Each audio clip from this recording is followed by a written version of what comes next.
говорейки за накъсания ритъм на матча, множеството нарушения през второто по време и така нататък. Сега стигаме и до това.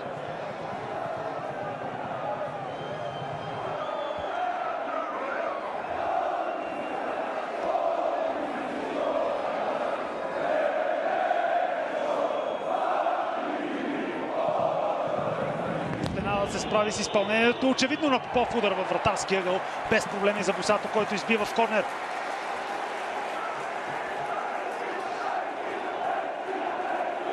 Позабравихме, що е то точен удар.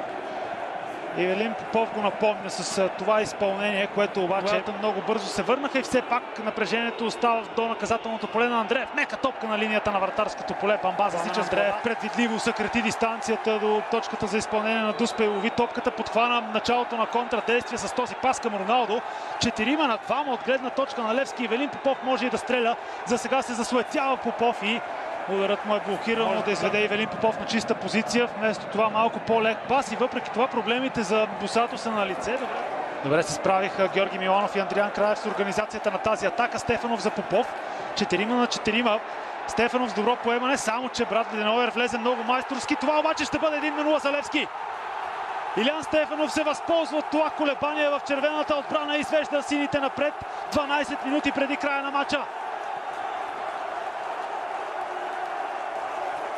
Безпомощен Густаво Босато след това, което се получи, може би като колебание.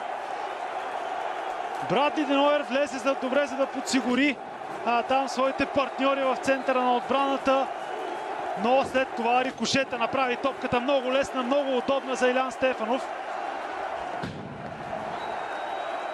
който естествено нямаше как да сбърка.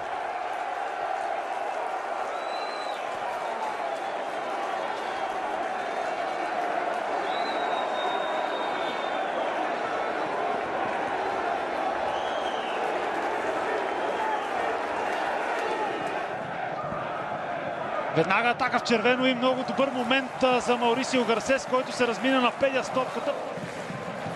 Миланов уверен във въздуха.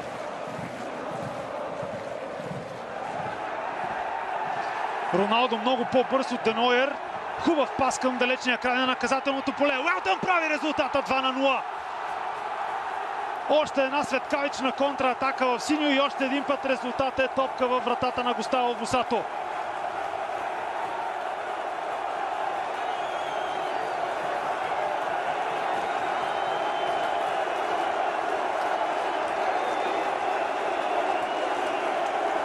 Мълниеносен двоен удар по амбициите на Саша Илич и червените фенове. Най-вече от тези 11, които са в момента на игрището за сръбския треньор.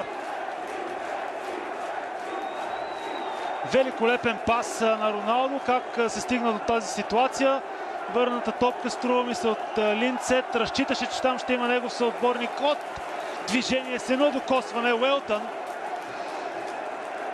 матира Густаво Босато. Тибо Виона, не Линдсет, върна тази топка. Стана въпрос на няколко пъти за по-високата скорост, която притежава Роналдо спрямо Брадли де Нойер, а и Юрген Матай, който нямаше как да подсигури. Мено Кок също нямаше какво. Продължават нервите край страничната линия, този път с участието на част от щаба на Левски и на червения капитан Юрген Матай. Да, червеният картон е отменен и ще бъде заменен. Жълтият картон е отменен и ще бъде заменен с червен. Силно напред към Линдсет, който много добре продължи с глава към Брайан Морено, изпревари и Петрис и Андреев. Морено само че последен съдийски сигнал на Драгомир Драганов. Левски печели за